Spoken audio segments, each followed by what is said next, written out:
Assalamualaikum warahmatullahi wabarakatuh. Selamat siang Anda semuanya. Pada pertemuan pertama ini, Ibu akan menjelaskan mengenai apa saja yang akan kalian pelajari selama satu semester. Namun sebelumnya, Ibu akan memperkenalkan diri. Nama Ibu Fani Rahmatina Rahim, bisa kalian panggil Ibu Fani. Ibu merupakan salah satu dosen yang mengajar atau mengampu mata kuliah sejarah fisika di jurusan fisika. Oke, sebelum Ibu menjelaskan apa saja topik yang akan kita pelajari selama satu semester, kita lihat dulu beban SKS untuk mata kuliah sejarah fisika ini. Beban SKS untuk sejarah fisika itu ada 2 SKS, di mana setiap SKS-nya kalian harus mengalokasikan waktu sebanyak 170 menit setiap minggunya. Itu berarti untuk mata kuliah fisika, untuk mata kuliah sejarah fisika, kalian harus mengalokasikan waktu selama 2 kali 170 menit setiap minggunya, di mana 170 menit ini terdiri dari 50 menit perkuliahan tatap muka, baik secara offline ataupun online, kemudian 60 menit tugas terstruktur, 60 menit tugas mandiri. Jadi totalnya adalah 170 menit. Dan untuk capaian pembelajaran pada mata kuliah sejarah fisika ini bisa kita lihat, mahasiswa mampu menjelaskan kajian tentang filsafat dan ilmu pengetahuan alam, karakteristik perioda sejarah fisika, serta menganalisis perkembangan fisika pada zaman kuno. Sebelum Renaissance di Eropa, perkembangan fisika klasik, perkembangan beberapa cabang fisika pada abad ke-18 dan 19, perkembangan fisika dalam revolusi industri, dan perkembangan fisika modern. Jadi itulah skop materi kita pada mata kuliah sejarah fisika ini. Nah, ini adalah pembagian apa saja yang akan dipelajari setiap minggunya.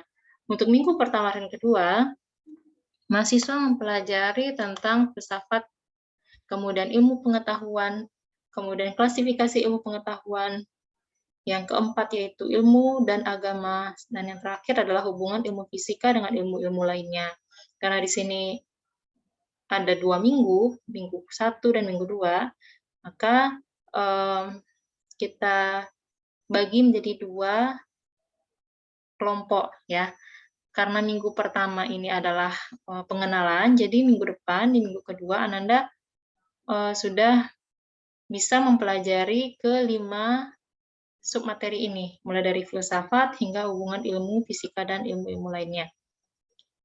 Nah, apa yang akan kita lakukan selama proses perkuliahan atau di jam kuliah? Pertama, kita akan adakan presentasi oleh setiap mahasiswa. Jadi di sini presentasinya bersifat individual. Ibu akan memberikan job sheet setiap minggu, dan di job sheet itu terdapat kurang lebih 20 pertanyaan. Nah, ada 20 mahasiswa yang nanti akan menjelaskan jawaban dari setiap pertanyaan tersebut. Untuk pembagiannya akan Ibu jelaskan lebih lanjut via WA. Jadi, sekilas tentang kegiatan ini, jika mahasiswa yang bersangkutan masuk ke dalam 20 nama yang akan mempresentasikan, jadi kalian harus menjelaskan jawaban yang sudah ditulis. Nah, misalkan soal nomor 1 itu dijelaskan oleh siswa yang memiliki absensi nomor 1. Nah, tidak hanya dikirimkan jawaban yang tertulis, namun juga dijelaskan secara lisan. Jadi nanti kita akan mengirim gambar dari jawaban job sheet tersebut, kemudian rekaman suara penjelasan dari jawaban job sheet tersebut. Oke, kita kuliah tidak hanya melalui Zoom, tapi juga melalui WA. Jadi nanti kita akan sesuaikan dengan keadaan. Jika melalui WA, berarti kita akan kirim secara bergantian, gitu ya, berurutan dari 1 sampai 20 gambar, kemudian voice note dari penjelasan setiap soalnya. Jika melalui Zoom, nanti kita akan langsung ya, real time, mahasiswa yang Ibu tunjuk nanti akan langsung menampilkan jawaban yang sudah ditulis dan menjelaskan. Jadi Ananda harus prepare ya diri masing-masing setiap minggunya, itu pasti nanti akan dapat giliran untuk mempresentasikan jawabannya. Kemudian, untuk minggu ketiga, mahasiswa mempelajari tentang perkembangan sejarah fisika pada periode 1, 2, 3, dan 4.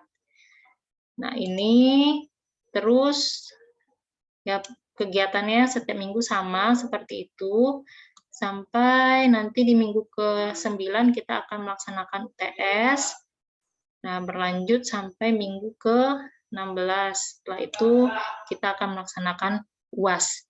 Nah, di akhir menjelang minggu ke-13, 14, 15, 16, itu nanti Ibu akan jelaskan mengenai proyek akhir yang akan Ananda lakukan. Biasanya proyek akhir untuk mata kuliah ini, kalau tahun-tahun sebelumnya itu ada yang membuat ensiklopedia, kemudian ada yang membuat buku, ya nanti kita akan diskusikan proyek akhir seperti apa yang kita sepakati. Untuk daftar pustaka, kita bagi menjadi 2, ada wajib dan anjuran atau penunjang. Untuk wajib, kalian silakan cari di internet, ini ada ya di Google, googling aja judul bukunya Biography of Physics, penerbitnya Harper and Brother, publisher, dan buku yang kedua itu buku yang Ibu tulis, judulnya Perkembangan Sejarah Fisika, dan buku ini tersedia di perpustakaan fisika, ya ruang baca fisika itu ada. Silakan dicari. Kemudian untuk anjuran bisa dipilih salah satu atau beberapa di antaranya, seperti bukunya Johann James, Remarkable Physics from Galileo to Yukawa, itu silakan dicari, googling aja, mungkin aja ada PDF-nya di internet ya. Nah, untuk dasar penilaiannya, ya seperti biasa, bisa ikut ujian jika kehadiran minimal 80%. Jadi 80% kali 16 kali pertemuan. Hitung aja berapa itu. Kemudian untuk komponen dasar penilaiannya, UTS dan UAS itu persentasenya 35% masing-masing, tugas terstrukturnya 10, kemudian tugas akhirnya 20%. Nah, itu dia apa saja penjelasan apa saja yang akan kita lakukan sampai ke dasar penilaian dari mata kuliah sejarah fisika ini. Oke, untuk pertanyaan lebih lanjut, Ananda bisa hubungi Ibu di grup WA yang sudah kita buat. Ya, jadi di sana nanti Ibu akan kirimkan juga follow up dari video ini. Silahkan dipelajari dengan seksama dan perhatikan poin-poin pentingnya. Semoga perkuliahan kita sampai akhir tahun ini berjalan dengan lancar dan banyak ilmu yang bisa kita dapatkan. Itu saja dari Ibu, terima kasih. Assalamualaikum warahmatullahi wabarakatuh.